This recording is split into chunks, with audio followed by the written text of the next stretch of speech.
आदिम तीर्थंकर प्रभु आदिनाथ मुनिनाथ आदि व्याधि अगमग मिटे तुम पद में मम मान चरण शरण है आपके तारण तरण जिहाज भवदधि तट तट ले चलो करुणा कर जिन राज।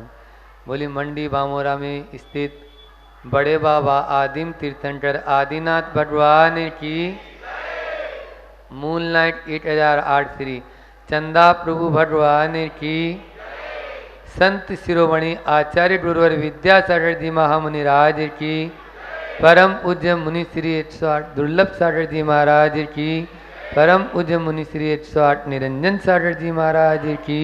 बोले परम पूज्य मुनि श्री 108 संदान सागर जी महाराज की, समस्त मुनि संघ की जय।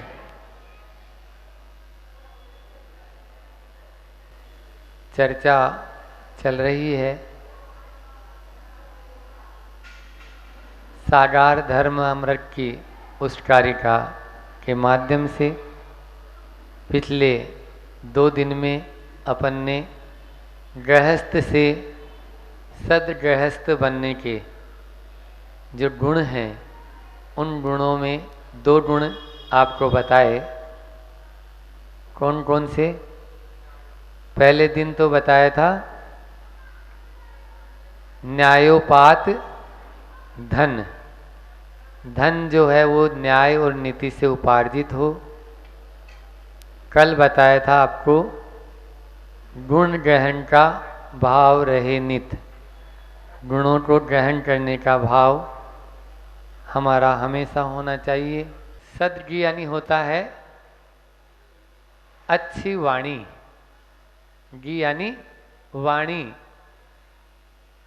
अच्छे वचन। सबसे महत्वपूर्ण विषय है वाणी को नियंत्रण करना, क्योंकि जितने भी झगड़े होते हैं केवल इस वाणी के कारण ही होते हैं। जितना भी कलह होता है इस वाणी के कारण ही होता है। लेकिन इस वाणी के माध्यम से आपस में जुड़ते भी हैं। अभी आप यहाँ पर बैठे हैं तो महाराज जी हित मित और प्रिय वचन बोलेंगे, इस उद्देश्य को लेकर जो एक मुनिराज के मुख से वचन निकलते हैं, इसलिए आप सब यहाँ पर एकत्रित हुए हैं। लेकिन अभी यही महाराज जी डांटने लगे या क्रोध में आवेश में बोलने लगे तो फिर आप नहीं आएंगे। तो वाणी जोड़ती भी है और वाणी तोड़ती भी है।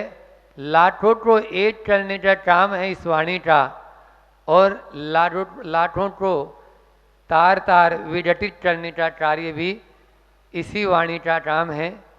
हमारी यह वाणी वीणा बने, वाण नहीं। यहाँ लिखा हुआ भी होगा, है ना? वाणी वीणा बने, वाण नहीं। वीणा को हर कोई चाहते हैं, उसके संगीत से सब झूमते हैं, एकजुट हो जाते हैं। लेकिन वाण जो है वो सीधे यमलोक पहुंचा देता है। तीर का, कमान का, भाले का घाव भर जाता है, लेकिन वाणी का घाव भरता नहीं है, वो सदा ही हरा भरा रहता है। वाणी, ऐसी वाणी बोले, आता है ना, ऐसी वाणी बोलिए मन का आपा खोए, औरन को शीतल भये आपू ही शीतल होए। बहुत ही सुंदर। आप तो सब मतलब बहुत समझदार हैं, क्योंकि जानते हैं, सुनते भी हैं, सुना भी है, पढ़ते भी हैं। लेकिन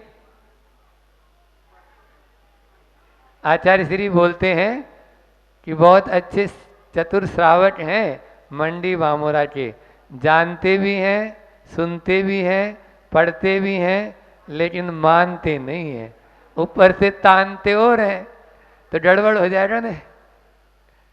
वो नहीं, अपन को वचनों का ऐसा प्रयोग करना है। संसार के बहुतेरे प्राणी तो ऐसे हैं, अनंत प्राणी ऐसे हैं जिनको वचन की शक्ति प्राप्त नहीं है। एकेंद्रिय ही अनंत है, बाकी तो संख्यात में ही है। समझ में आ रहा है ना? हाँ, तो अब 2 इंद्रिय, 3 इंद्रिय, 4 इंद्रिय असंगी, इनके पास में वचन है, मतलब इनको जीवा इंद्रिय प्राप्त तो है, लेकिन वो भाषा में एक्सप्लेन एक दूसरे को यानी जो समझा नहीं सकते हैं। बिरले व्यक्ति होते हैं जिनको मनुष्य पर्याय मिलती है, और उन मनुष्य पर्याय में भी बहुत सारे मूक हो जाते हैं, बोल नहीं पाते हैं। आज पशु जानवर आदि को देखते हैं, उनकी भाषा अपन समझ नहीं पाते हैं। समझ में आ रहा है? इसी तरह से जो गूंगे होते हैं उनकी भी भाषा समझ नहीं पाते हैं। इशारे से ही कार्य होता है, इसलिए बातचीत नहीं। इसलिए यदि यह जिह्वा इंद्रिय मिली है तो इसका सही उपयोग अपन को करना है। यदि उपयोग हम सही नहीं करेंगे तो अगले जन्म में न जाने अपन को ये फिर मिलेगी या नहीं मिलेगी। इसलिए हम इसका जितना सदुपयोग करेंगे उतना ही हमारे लिए भी हित है और सामने वाले के लिए भी हित होगा। इस वाणी का एक श्लोक आता है, संसार कटुक वृक्ष से द्वे फले अमृतोपमे सुभाषितम च सुसाधु संगति सुजने जने। ये संसार का जो वृक्ष है ये कटुक फल है, कटुक वृक्ष है। इस कटुक वृक्ष पर फिर भी 2 मीठे फल लगे हुए हैं। एक है सुभाषित मतलब अच्छे वचन, और दूसरा है सुसाधु संगति, सत्संगति। आपको सत्संगति मिलती जा रही है। पहले महाराज जी लोगों की मिली थी, अभय सागर जी आदि महाराज जी की, फिर से अभी आपको आचार्य श्री की कृपा से 3 मुनिराज मिले हैं। तो ये भी आपके लिए इस कटुक संसार वृक्ष में, इस संसार में तो असार ही असार है, इसमें सार नहीं है। सार है तो ये 2 बातें हैं, हम अपने वचनों का सही सुभाषित जो है वचनों का प्रयोग करें और साधु की सत्संगति करें, यही हमारे लिए उपयोगी होती है। वचन महत्वपूर्ण नहीं होते हैं, वचनों से जो जुड़ा हुआ इंटेंशन है वो महत्वपूर्ण होता है। कई बार ऐसा होता है कि दुराग्रह हो जाता है, तो जो वचन अच्छे भी बोल रहे हैं तो वो भी सामने वाले को बुरे लगने लगते हैं। इसलिए इसको भी हम सुधार करें, दुराग्रह नहीं रखें किसी के प्रति भी। वही बात यदि मान लीजिए माँ बोलती है बिल्कुल गधा है तू, तो चुपती नहीं है। और वही बात यदि मान लीजिए कोई सादर में बोल दे तो फिर देखो क्या होता है, फिर तो वही महाभारत मच जाती है। उस दिन हमने आपको स्थापना के दिन भी बताया था कि क्या बताया था, 4 बातें बताई थी, याद है? बोलो। जुबान हो नरम, बोला था, आंखों में हो शर्म। याद कर लेना चाहिए, क्योंकि हमारे भूलने की या विस्मरण शक्ति बहुत तगड़ी है, बहुत तेज रहती है हमारी शक्ति। सबकी क्षेम वर्तमान में ऐसा ही है। तो इसलिए जुबान हो नरम, आंखों में हो शर्म, हृदय में हो धर्म, और जेब हो गरम, तो फिर चौमासा आपका सक्सेसफुल हो जाएगा। ये 4 बातें यदि आपने अपना ली तो ये चातुर्मास आपका फिर सक्सेसफुल होना ही, और मंदिर बनने से कोई रोक नहीं सकता है। हम अपनी प्रत्येक प्रवृत्ति जो होती है, क्या होता है, हम सुनते तो बहुत हैं, लेकिन सुनने के बाद में उस पर अमल भी करें। अमल करेंगे तो निश्चित रूप से उसका लाभ मिल पाएगा। तो हम अपनी जो प्रत्येक प्रवृत्ति होती है दिन भर में 24 घंटे में, उस पर हम अपनी निगाह रखें, तब सुधार हो पाएगा। एक एक प्रवृत्ति पर निगाह रखें। हम क्या देख रहे हैं, क्या सोच रहे हैं, क्या बोल रहे हैं, क्या सुन रहे हैं। तो फिर आपको शाम को जब सोते हैं, सोने के पहले आप अपना एनालिसिस करें, आप अपना एक चिट्ठा तैयार करें, आज मैंने क्या क्या गलत शब्दों का प्रयोग किया। आप खुद अपने आप में ही सोचेंगे कि 60-70% जो शब्द थे, यदि नहीं भी बोलता तो काम चल जाता। आप स्वयं अपना जब यानी जो ये तैयार करेंगे, तो इससे क्या होगा, धीरे धीरे धीरे धीरे। आचार्य श्री देखो ना, बिल्कुल थोड़ा बोलते हैं तो भी दीवाने हैं दुनिया। क्यों? क्योंकि उनके शब्दों में वजन है, ताकत है, इसलिए वो थोड़ा बोलते हैं भी। और ये तभी वाक की शुद्धि, वचन की शुद्धि तभी हो पाती है जब हम वचनों का सीमित उपयोग करेंगे। ज़्यादा उपयोग करेंगे तो उसमें फिर शुद्धि नहीं रह पाती है, फिर यद्वा तद्वा भी उसमें बोल देते हैं। तो इसलिए अपने वचनों को हमेशा देखें और देखने के लिए उस पर निगाह रखें। निगाह शब्द में देखने का मतलब होता है वाच, अपने शब्दों पर वाच करें। तो वाच शब्द खुद ही बोल रहा है, 5 है ना इसमें, WATCH।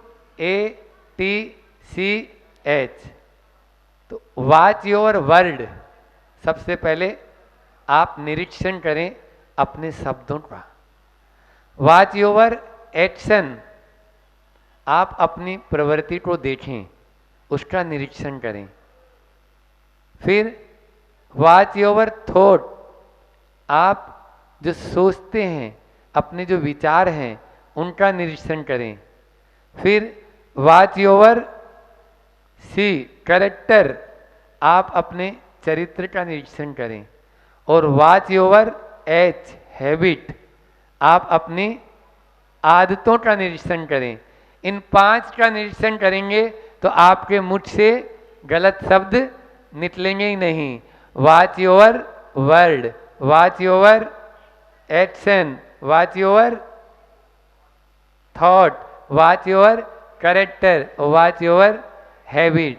इसलिए इन चीज़ों का, इन 5 का यदि आप निरीक्षण करेंगे तो कभी भी आपके मुख से गलत शब्द नहीं निकलेंगे। जीभ अपन को 1 मिली है और कान मिले हैं 2। प्रकृति स्वयं कह रही है 2 बार सुनो, 1 बार बोलो, लेकिन हम क्या करते हैं,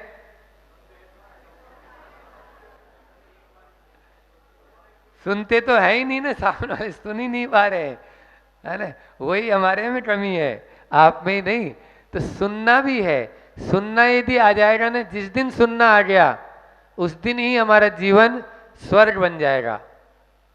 मतलब उस सारा का सारा इसी में ही है। हम सुन नहीं पाते और पहले ही बोल देते हैं, जिससे बात का बतंगड़ बन जाता है। इससे बचना है। वाणी से व्यक्ति के ओहदे का पता लगता है। हम जैसे शब्दों का प्रयोग करेंगे वैसे ही हमारा स्टैंडर्ड झलकेगा। हम यदि आप देखो ना, अपन लोग जाते हैं झुग्गी झोंपड़ी के पास पहुंच जाओ तो वहाँ के जो शब्द सुनाई देते हैं कानों में, कैसे शब्द होते हैं। आप जैन कुल में जन्म लिए हैं तो बहुत बहुत यानी लोग आपको बहुत ऊंची दृष्टि से देखते हैं, भले ही आप कैसे भी शब्दों का प्रयोग कर रहे हैं, क्योंकि जैनियों के यहाँ बहुत इन सब बातों का बहुत विशेष ध्यान रखा जाता है। इसलिए ऐसा सोचा जाता है व्यक्ति के यानी जो है ना स्टैंडर्ड अपना मालूम चल जाता है। आप रेलगाड़ी में, ट्रेन में या बस में सफ़र कर रहे हैं तो आप तुरंत पहचान जाएंगे कि इसकी औकात क्या है। यदि वो बातें कर रहे हैं आपस में तो तुरंत ही पहचान जाएंगे, नहीं ये जरूर सभ्य व्यक्ति लग रहा है। एक बार ऐसा ही हुआ कि एक अंधा एक जंगल में था, रहता था एक कुटिया के अंदर। अपना सैनिक, राजा और मंत्री जंगल में गए वन भ्रमण के लिए, और जब वहाँ जंगल में पहुँच गए तो वो आपस में एक दूसरे से बिछुड़ गए तो एक दूसरे को ढूंढ रहे हैं, और ढूंढते ढूंढते वो उस झोंपड़ी के पास पहुँचे। और झोंपड़ी में देखा कोई होगा तो उसको मालूम होगा। सबसे पहले सैनिक उधर से गुजरे तो उन्होंने पूछा, ए अंधे, क्या इधर से किसी को जाते हुए देखा? उसने कोई जवाब नहीं दिया क्योंकि देखा ही नहीं था। थोड़ी देर बाद में मंत्री आया। मंत्री ने बोला कि क्यों भाई, इधर से किसी व्यक्ति को जाते हुए देखा? हाँ, अभी कुछ लोग गए थे। राजा आया, उसने उसको प्रणाम किया और पूछा, क्यों सूरदास जी, इधर से मैं रास्ता भटक गया हूँ जंगल में, कोई इधर से पहले गए हैं हमारे कुछ लोग? हाँ हाँ, अभी थोड़ी देर पहले ही आपके सैनिक गए थे और फिर आपके मंत्री जी आए थे और अब आप आए हैं। अंधा है फिर कैसे पहचान गया? शब्दों से पहचान गया कि सैनिक गए थे तो उन्होंने अपनी भाषा में बात की, उनको अपना गुरूर था कि हम राजा के सैनिक हैं। मंत्री था तो उसने अपने हिसाब से बात की और राजा था तो उसने अपने लहजे में बात की। इसलिए वाणी के लहजे से आदमी का पता लग जाता है कि आदमी कितना पानी में है या इस आदमी का स्टैंडर्ड कितना है, इसका ओहदा कितना है। ओछे शब्दों का प्रयोग मत करो। कल मैंने कुरल काव्य का नाम लिया था।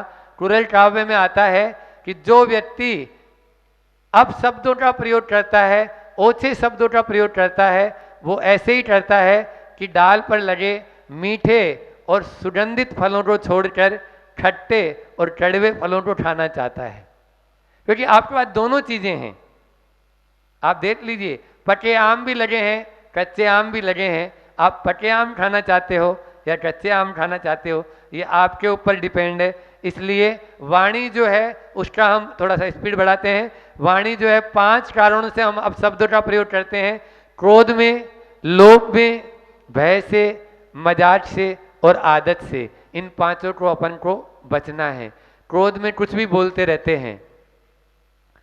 एक आदमी था, बोलता है अपने नौकर को तरह तरह की उपाधियां दे रहा था। इतने में द्वार पे दस्तक हुई तो उसी लहजे में बोलता है, जा बे गधे, देख कौन आया है, अपने नौकर को।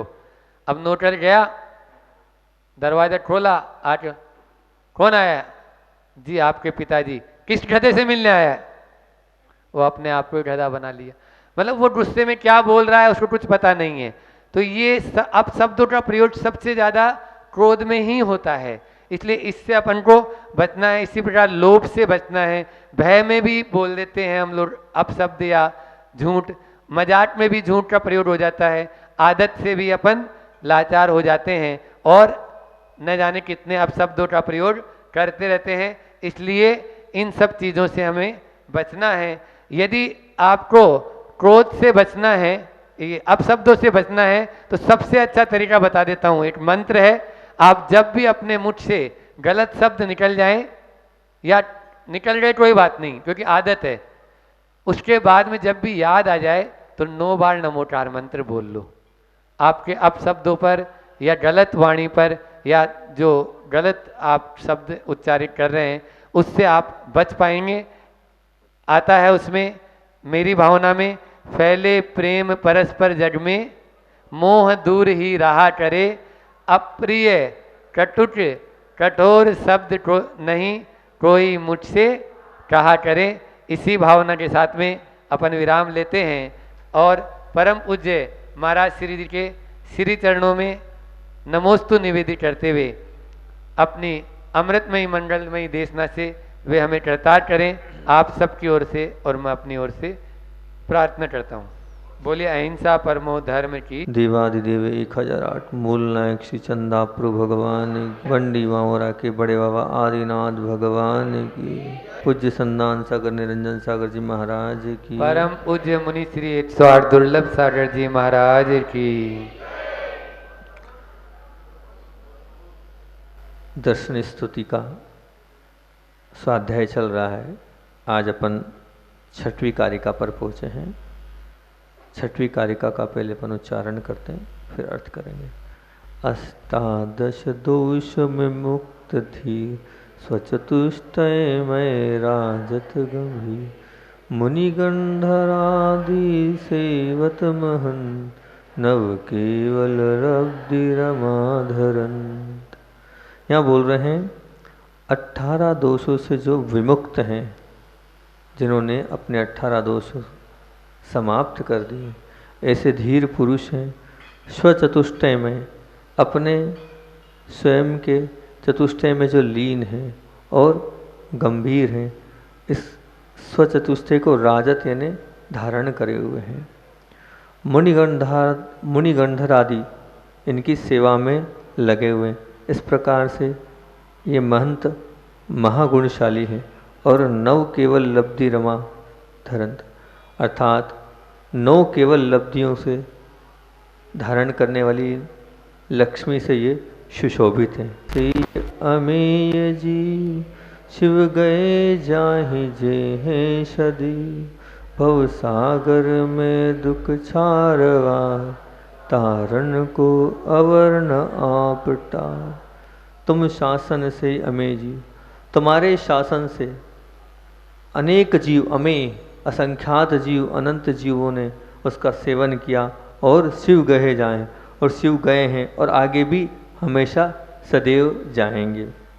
उन्होंने क्या किया? भव सागर में दुख छारवार।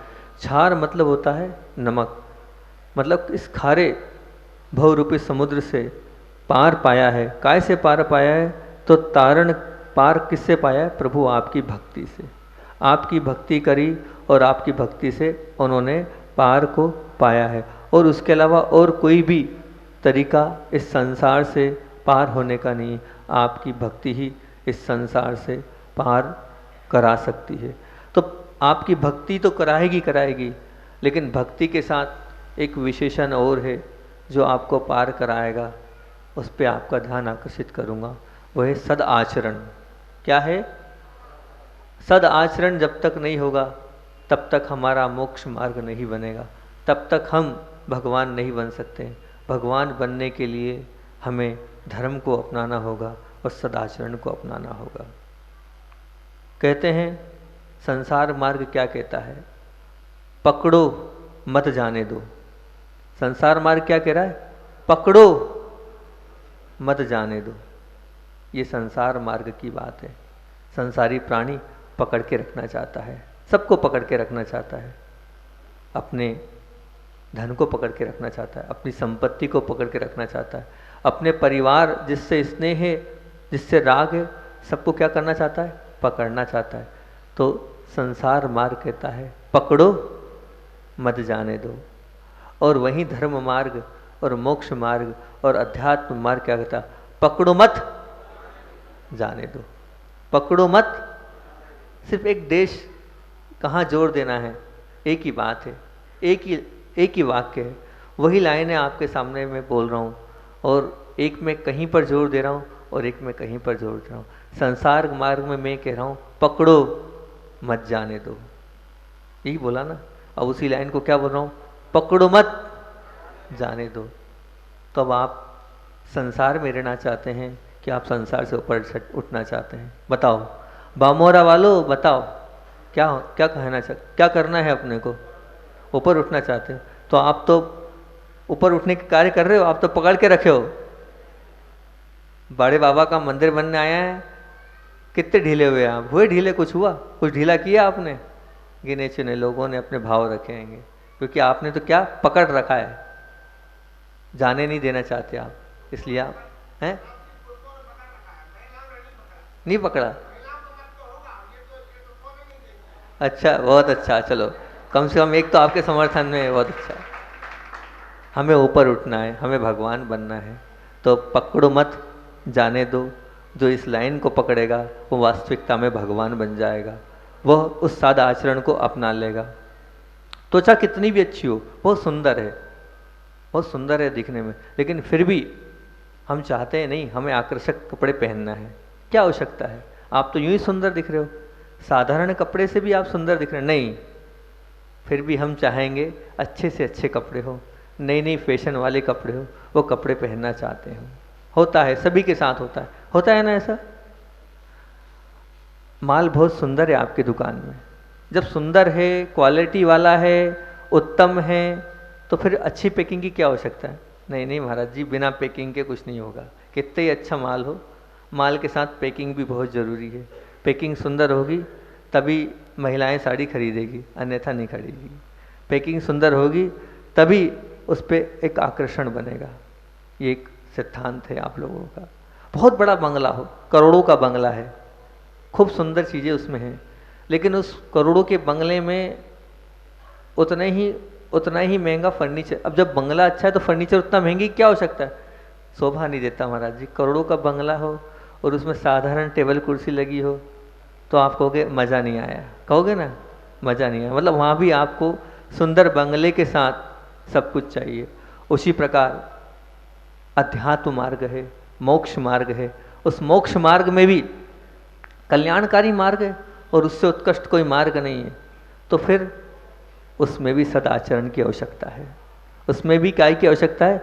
सदाचरण की आवश्यकता है। जैसे उस बंगले में फर्नीचर की आवश्यकता थी, माल के साथ पैकिंग की आवश्यकता थी, इस शरीर के लिए सुंदर दिखते हुए सुंदर कपड़े की आवश्यकता थी, उसी प्रकार इस मोक्ष मार्ग में इस सदाचरण की बहुत आवश्यकता है। जब तक हमारा आचरण सद नहीं होगा वो आचरण हमारे लिए कल्याणकारी नहीं होगा। अब इस सद आचरण को तीन चीज़ें हम आपके सामने रखते हैं जो सद आचरण को चुनौती देगी। वो तीन चीज़ें कौन सी है? तो सबसे पहले समाधान वृत्ति। कौन सी वृत्ति? याद रखना है, समाधान वृत्ति। दूसरी है संवेदनशीलता। दूसरी कौन सी है? संवेदनशीलता। और तीसरी है स्वाध्याय। तीसरी कौन सी है? स्वाध्याय। आज अपन यहीं से स्टार्ट करते हैं। तीनों बातों पर अपन जितनी चर्चा होगी उतनी करेंगे। और हड़बड़ाहट में हो नहीं पाता है। हमें 25 मिनट दिए गए, 25 मिनट हम बोलेंगे, बाकी बचा विषय कल करेंगे, ठीक है ना। तो सबसे पहले अपन चलते हैं समाधान वृत्ति पे। आखिर ये समाधान वृत्ति क्या है?